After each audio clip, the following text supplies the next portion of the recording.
Hola, querido amigo, bienvenido nuevamente a este tu curso, El mejor manual de crianza. Y esta ya es la clase número 97. Seguimos estudiando la Biblia en orden y vamos a empezar nuestra lectura en el Evangelio de Lucas, capítulo 10, versículo 38 en adelante. Dice la Biblia: durante el viaje a Jerusalén, Jesús y sus discípulos llegaron a cierta aldea donde una mujer llamada Marta los recibió en su casa. Su hermana María se sentó a los pies del Señor a escuchar sus enseñanzas, pero Marta estaba distraída con los preparativos para la gran cena. Entonces se acercó a Jesús y le dijo: Maestro, ¿no te parece injusto que mi hermana esté aquí sentada mientras yo hago todo el trabajo? Dile que venga a ayudarme. El Señor le dijo: Mi apreciada Marta, estás preocupada y tan inquieta con todos los detalles.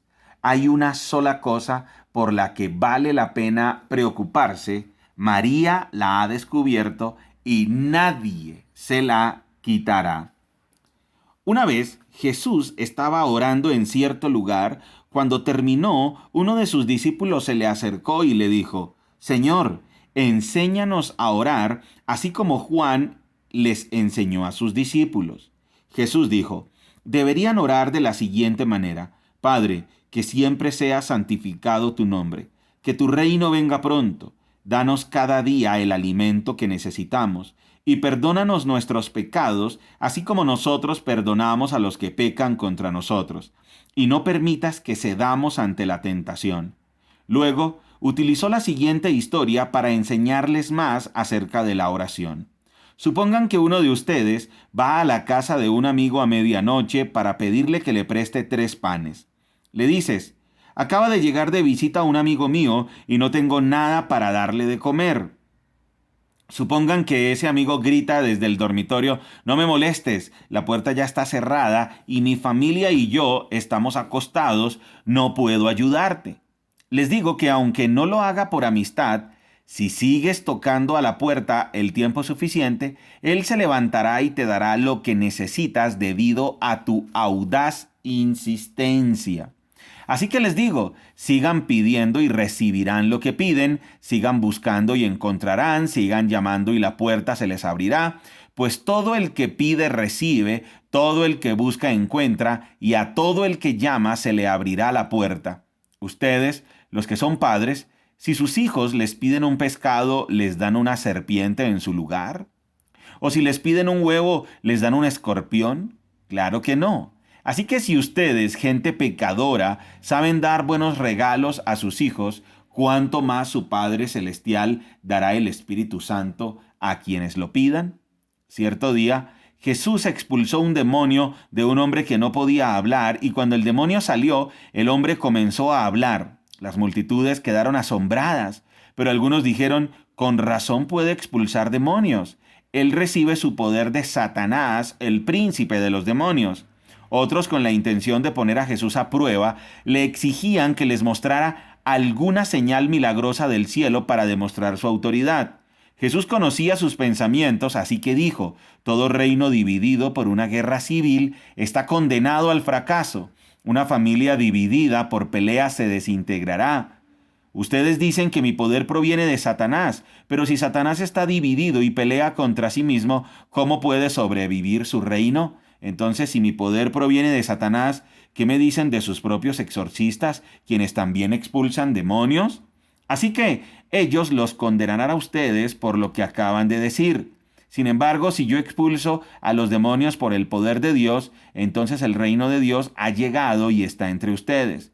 Cuando un hombre fuerte como Satanás está armado y protege su palacio, sus posesiones están seguras hasta que alguien aún más fuerte lo ataca y lo vence. Le quita sus armas y se lleva sus pertenencias. El que no está conmigo, a mí se opone, y el que no trabaja conmigo, en realidad trabaja en mi contra.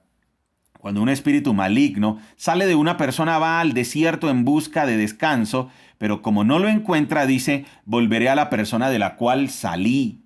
De modo que regresa y encuentra que su antigua casa está barrida y en orden. Entonces el espíritu busca a otros 7 espíritus más malignos que él, y todos entran en la persona y viven allí, y entonces esa persona queda peor que antes. Mientras él hablaba, una mujer de la multitud exclamó: que Dios bendiga a tu madre, el vientre del cual saliste y los pechos que te amamantaron. Jesús respondió: pero aún más bendito es todo el que escucha la palabra de Dios y la pone en práctica. Bien, hemos leído entonces Lucas desde el capítulo 10, versículo 38, hasta el capítulo 11, versículo 28. Tenemos aquí en la primera escena a nuestro Señor Jesucristo que visita a Marta y a María. Marta es la anfitriona, la hermana mayor. Y cuando él llega, a él le quedan 6 meses de ministerio, 6 meses de vida antes de ser crucificado y llevado al cielo. Y entonces él llega aquí a esta casa. Ellas no van a tener nuevamente una oportunidad como esta para tenerlo ahí, porque ya muy pronto él va a ser llevado al cielo. Entonces el tiempo se acorta y es un privilegio espectacular tener al Maestro, al Mesías, al Rey de Reyes, a Dios con nosotros en casa. Ahora, ¿qué pasaría si a nuestra casa llega un sabio que tiene todo el conocimiento del mundo, que conoce la eternidad pasada, la eternidad futura, que conoce los secretos de la vida, cómo funciona el alma, cómo funciona la vida, y tenemos esa oportunidad única de tenerlo en nuestra casa? Pues eso es lo que tenían Marta y María. Sin embargo, Marta está distraída, le dice nuestro Señor Jesucristo, está distraída con los quehaceres, y María ha escogido la mejor parte. ¿Cuál es la mejor parte que ha escogido María? Estar a los pies del Maestro, escuchando sus enseñanzas. El ministerio de nuestro Señor Jesucristo principalmente fue de enseñanza. Él se dedicó a enseñar acerca del reino. Y entonces aquí le dice nuestro Señor Jesucristo, bueno, Marta llega a estresarse tanto que tiene el atrevimiento de decirle a nuestro Señor: oye, Señor, ¿a ti no te importa que mi hermana no me ayude? Dile que venga y me ayude. Y él le dice: mi apreciada Marta, estás preocupada y tan inquieta con todos los detalles. Hay una sola cosa por la que vale la pena preocuparse, y María la ha descubierto y nadie se le quitará. Este pasaje, esta sección nos deja una gran enseñanza. Nosotros hemos entendido cuál es la cosa más importante de la vida. La cosa más importante de la vida es sentarnos a escuchar lo que Dios nos ha dicho en la Biblia. Eso es lo más importante. Así como María descubrió que lo más importante en ese momento era sentarse a escuchar al Maestro, sentarse a escuchar a el Mesías, a Dios con nosotros, hablar de todos los misterios de la muerte, de la vida, de la eternidad pasada, futura y de todos los temas del alma. Después tenemos el siguiente pasaje donde nuestro Señor Jesucristo estaba orando en cierto lugar, y cuando terminó, sus discípulos se le acercan y le dicen: Señor, enséñanos a orar. Y aquí nuestro Señor Jesucristo les explica la importancia de la oración como una práctica persistente en nuestras vidas. Tomamos el tiempo nosotros para todos los días tener un tiempo con la Biblia y un tiempo de meditación en lo que Dios nos ha dicho y de oración. Si no lo tenemos, entonces nuestra vida espiritual no va a generar el suficiente fruto. Nuestro Señor Jesucristo dice: sigan pidiendo, sigan llamando, y les da un ejemplo para que sean motivados a pedir.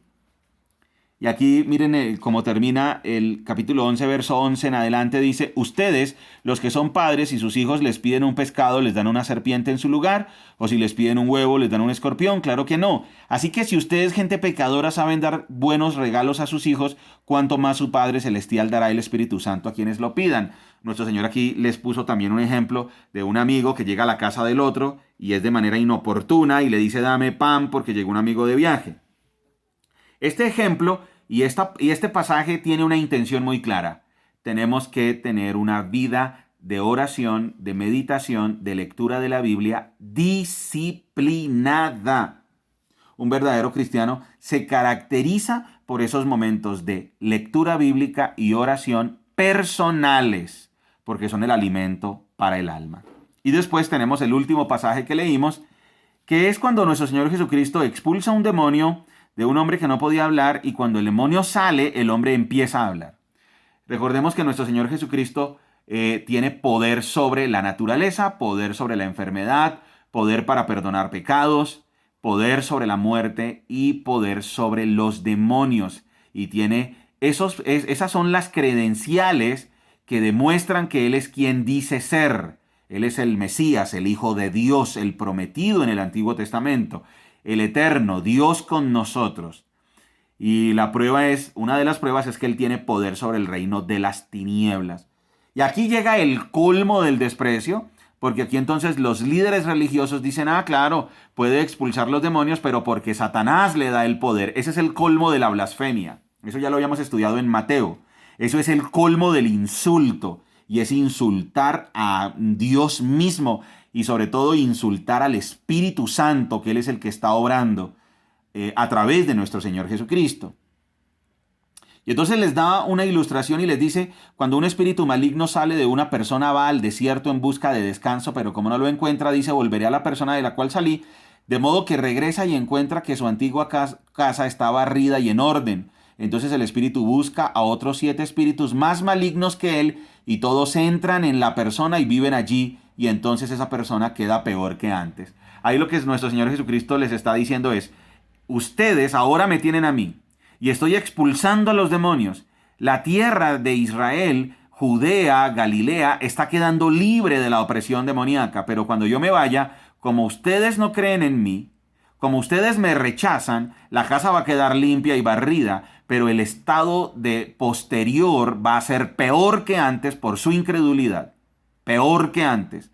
El estado de una persona que no se llena y de una región que no se llena del poder de Dios cuando se han expulsado los demonios, entonces el estado posterior es absolutamente peor, terrible. Eso es lo que nuestro Señor quiere ilustrar.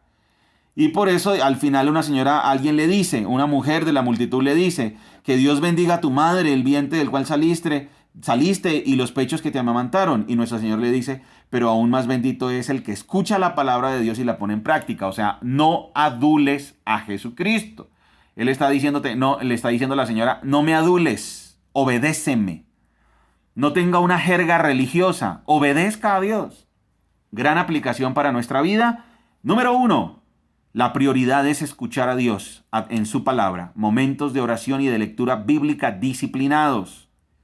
Segundo, insistencia en la oración, insistencia en la lectura bíblica y en los momentos de meditación, en las escrituras y la oración. Tercero, Jesús es el que tiene el poder para expulsar a los demonios, y no debemos tener una jerga religiosa, sino que tenemos que tener es obediencia a lo que Dios dice. Muy bien. Hemos terminado entonces la clase número 97. Felicitaciones. Recuerda que somos Margie y Daniel, familias saludables. Familias que se enfocan en lo importante. ¡Chao!